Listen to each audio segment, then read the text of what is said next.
Hello everyone, welcome back to my channel. Today I want to talk about 9 personal finance mistakes you tend to make in your 30s. In this video, I want to share with you several common mistakes in managing your personal finances that quite a few people made. These are also mistakes that I would like to share with my younger self if I could go back in time. If you are new to my channel, I do videos like this periodically and post them every Sunday. The content will mainly focus on my personal experience in financial management that I acquired over the years. Now, let's get started with our main topic for today. Number 1. Assigning roles by default. The most common mistake is not assigning roles in the family based on aptitude but by default. What I meant by default is we often have women of the family to manage the family's finance while men work to get money for the family. This idea came from old culture and tradition in what they believe women are homemakers and manage the family's finance. Think of modern businesses. Nowadays they pick leaders and give them power based on their skills and abilities to lead. They won't just assign jobs randomly to anyone without knowing their ability to complete the job because not everyone possesses the same skill sets and qualities. Similarly, in a family's financial situation, not every housewife has the quality and ability to handle financial management. For me, building a family is no less important than building a business. To a certain extent, it's even more important. Therefore, to start a family life together, couples first need to have a sit down and talk about their qualities and abilities in certain areas and assign roles accordingly. This needs to be discussed in the most straightforward and impartial way. Try not to let emotions affect your decision-making process. Couples need to talk to each other with respect in a spirit to find out who can do what so they can start assigning roles to themselves and their significant other. This is the first and most important step we must do right when we decide to move in with our loved ones. It's a foundation for a financially healthy family. Only by having this very first step down, we'll be able to move forward to the next step, like building procedures to manage money in and out and how to invest money in the long run. If we fail to overcome or skip this first step, it'll be hard to optimize the family's budget. Number 2. Afraid to talk about money. In a business setting, whenever we need a budget to carry out a business plan, we need to go through steps and processes like the finance department or accounting, and then seek approval from whomever is in charge. Of course, we're not going to make it that difficult in a family setting, but it doesn't mean that we shouldn't have a structure for financial management within the family. When I said structure, I just meant that we need to put together a way or system that helps us manage money in the family. For example, how are we going to distribute the money for what expense, long-term or short-term expenses?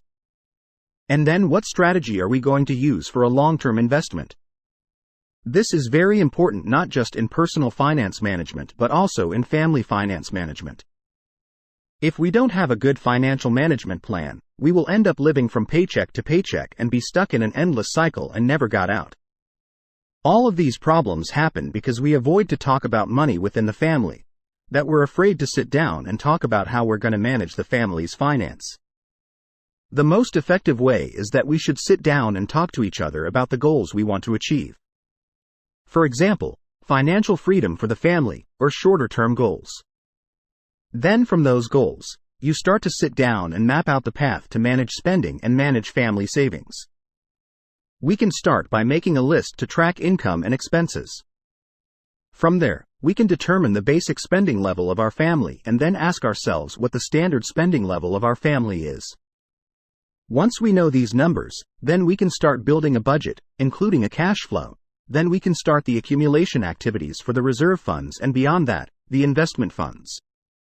By having investment funds, then we can start implementing the investment activities. This is not too different from building financial freedom for individuals. The only difference is that we now have 2 sources of income from 2 people.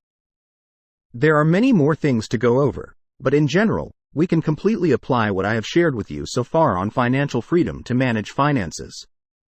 For our family, the most important objective is that we must sit down and discuss frankly with each other about these things so that we can both see the importance, then we will both have the motivation to carry it out.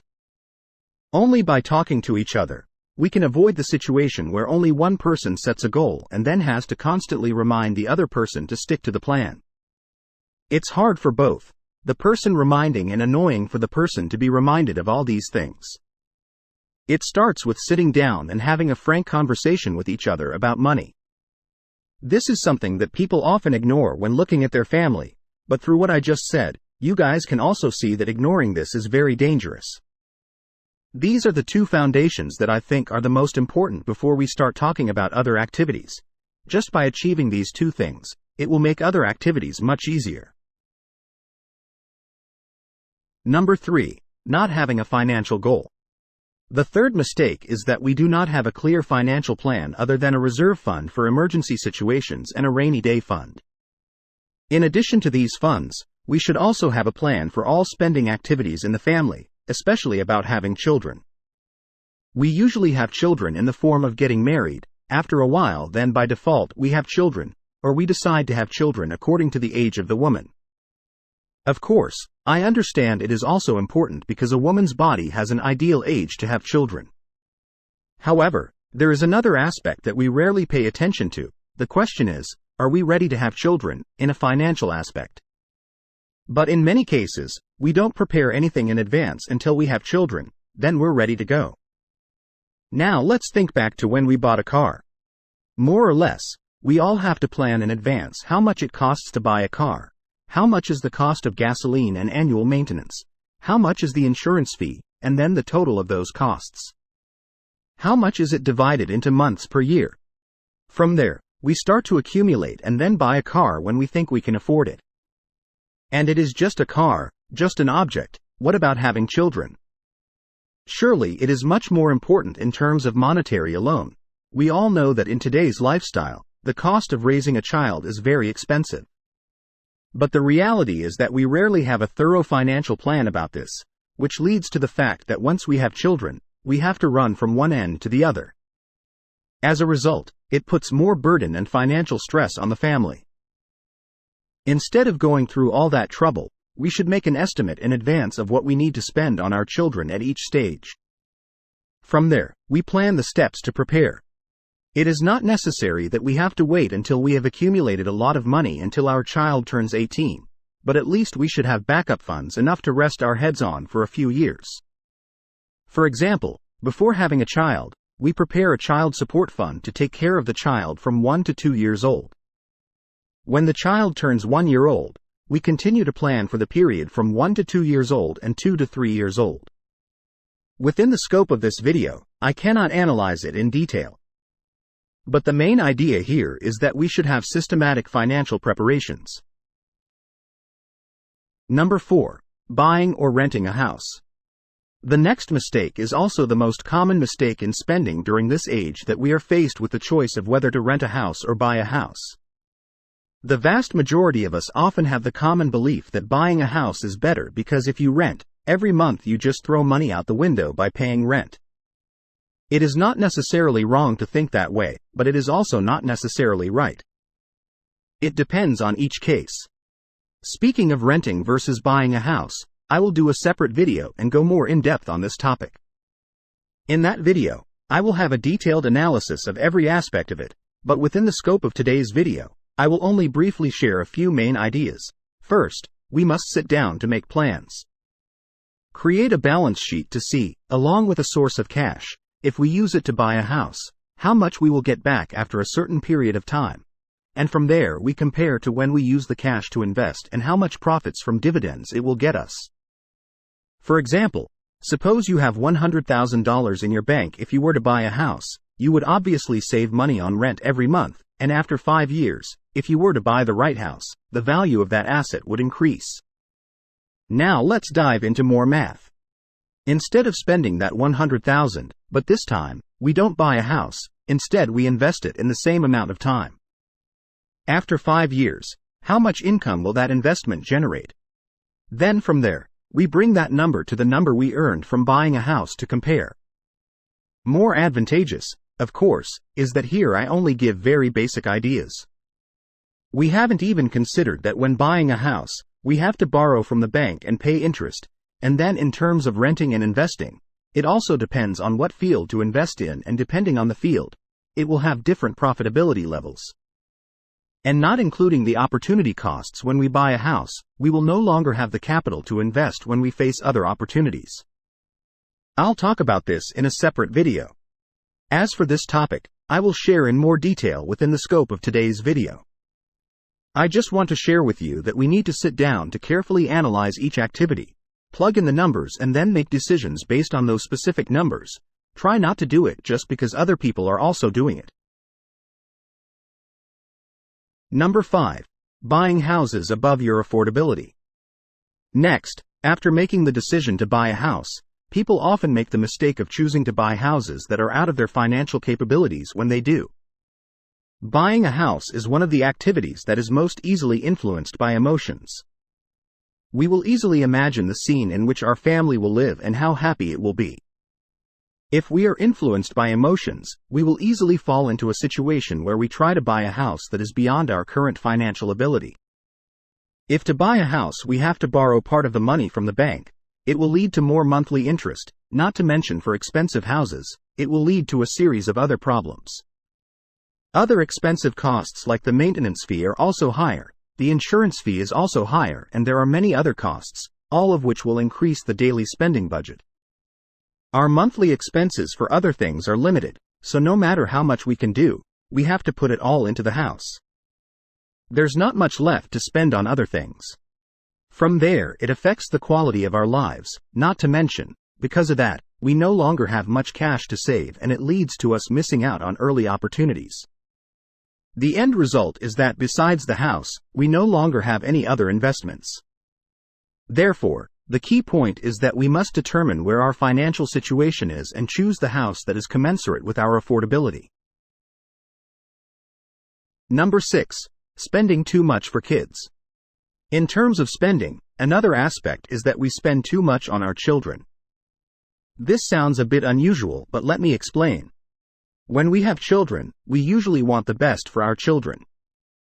We try to buy items of the best quality. The crib must be really good, and all the clothes they wear must be of really good quality. There's nothing wrong with this if our budget is healthy, but if we don't have too much money, then in my opinion, choosing normal items for our children is not a problem at all. I say this from the perspective of a person from the past to the present. Now, I always support the fact that we buy really good items that we can use for a long time, so it will be more economical, but in this case, we all know that children in the first few years grow up very quickly, especially in the newborn stage. The clothes they only wear for a month or two before they have to change to other clothes. If we buy things that are too expensive, it becomes a waste. Then when the child gets a little older, we often have the thought that we need to give them the best of everything and try to buy them expensive toys. I personally think what is best for my child in the first years of his life is the love I have for him and the time I spend playing with him. For example, instead of buying him a remote-controlled car, we go buy paper and cardboard and then make a car with him out of cardboard. I believe my child will be happier this way, and we will also have beautiful memories with our children instead of buying him a remote control car and then letting him play with it alone. That is when they are young, and when they're a little older, I think it's important to give them the knowledge to spend time teaching them the right things. You should give them life experiences. It will be much more valuable than giving them money. All the things I just said are more valuable and will save you a lot of money for our family's financial situation, so that we can save money and prepare for more important things for our children in the future. Number 7. Not having an effective investment strategy. This mistake is about us not having an effective investment strategy. Some people choose investment methods that are too safe, for example, only using savings accounts in the bank. This will make our savings earn a very slow return. Not to mention, if bringing in the inflation rate, the return may even be negative. But there are also people who choose investment methods that are too risky, so it can easily lead to losing everything or even going bankrupt. The most effective way is to divide into an investment portfolio. My investment is divided into many different accounts, including separate sections to invest in accounts that have a lot of risk, but the possibility of profit is also high. Then there are accounts that are investing in medium capitals, and some accounts with less profits, but they will be safer. But above all, with every investment, we must clearly understand what we are investing in. And when we invest based on our own knowledge and our own decisions, and let's not listen to someone else say and then follow the crowd. That's a very dangerous way to invest. Number 8. Not saving for retirement. Another mistake in these two stages is that we do not start saving for retirement. Maybe for some people in their 30s and 40s, talking about retirement seems too early. But if we wait until 40 or 50 to start thinking about saving for retirement, by then it will be too late. Now let's try and do a simple calculation of the retirement age. In the United States, it is currently set at 67 years old for an average person to officially retire, according to the Social Security Administration. The average life expectancy of an American is somewhere between 73 and 79 years old, which means that somehow you have to have an amount of money that you can live comfortably for 6 to 12 years without having to work. We have to figure out how much the monthly expenses we need are and then multiply it by the total months. I think if we can prepare financially to be able to take care of ourselves when we get old without having to rely on our children, it is still the best thing than having to depend on someone else. We have to take the initiative in preparing for our living needs when we get old to ensure we have truly relaxing and autonomous retirement years. The only way is we must take steps to prepare from the years when we are young. Number 9. Not having insurance. Lastly, what people often overlook is that we do not invest in the insurance aspect. When it comes to insurance, the vast majority of people often think of health insurance as the expenses that insurance will pay when we get sick. But in addition, there are many other types of insurance, from preparing funds for your child's future to preparing for retirement, as I just mentioned above. And there are many other types of insurance that I cannot describe in detail within the framework of a short video. And I myself do not have enough knowledge. To finish today's video, I just want to get through this idea and then open it up for you to learn more about the insurance aspect, to see which insurance is suitable for each one's particular need. Insurance is something that normally no one wants to use, but it will be very important to ensure the safety of our financial goals. Additionally, having it will help us feel more at ease and not have to live with anxiety, because if something bad happens, we could go broke any minute. Regarding this insurance topic, there are still a lot of things I want to share with you guys, but today's video is already quite long, so I'll stop here. I hope that what I share today or more or less in the coming years will be of value to you. So those are some common personal finance mistakes between the ages of 30 and 40. I hope you enjoy this video and find it useful. If you find this content useful, please share it with your friends and relatives. In addition, as usual, because of YouTube's algorithm, they give priority to videos with many likes, so if you like this video, please click on the like button to help these useful tips reach many more people. Thank you and see you in the next video.